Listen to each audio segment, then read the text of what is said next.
Quintin Meliora Brown mga bro ayaw maglaro sa Gilas Pilipinas, bakit kaya? At Barangay Hinebra trade nakahanda na. So isang malungkot na balita nga para sa mga Gilas fans matapos i-confirm ni Coach Tim Cone na hindi daw maglalaro si QMB sa Gilas Pilipinas ngayong paparating na laban. Marami ngang nadismaya na fans dahil lumaki daw agad ang ulo ni QMB, pati din si Kai Soto mga bro ay parang hindi rin daw makakalaro dahil patuloy pa itong nagpapagaling sa kanyang injury. Well, para sa akin mga bro, huwag muna nating husgahan si QMB. Kung maaalala nyo, willing to play naman talaga to sa Gilas Pilipinas. Hindi naman siguro to kukuha ng sariling abogado para lang maging local sa Gilas Pilipinas kung hindi niya talaga gustong maglaro sa ating national team. Baka may malalim lang talaga na dahilan kaya hindi ito nagpapakita o maglalaro sa Gilas Pilipinas. Patungkol naman kay Kai Soto mga bro, looking good naman na siguro itong si Kai Soto dahil naghahalimaw na nga ulit ito sa Japan B-League. Limited pa lang talaga ang kanyang playing time doon pero hindi pa nga siya 100% fully recovered.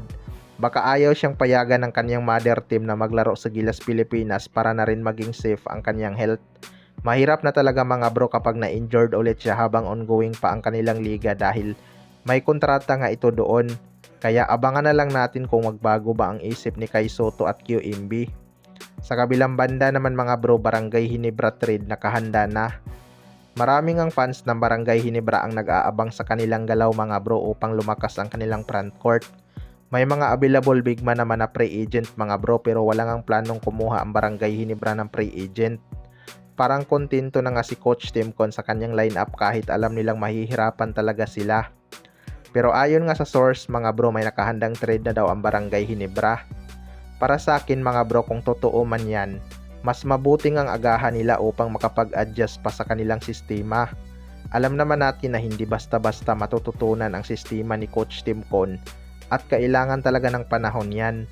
Isa talaga sa best option na kunin ng Barangay Hinebra mga bro ay si Greg Slaughter.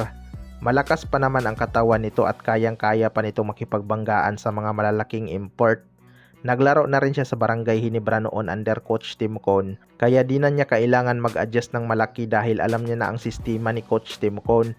Kailangan lang nilang bumuo ng chemistry upang magkaamuyan sila sa laro.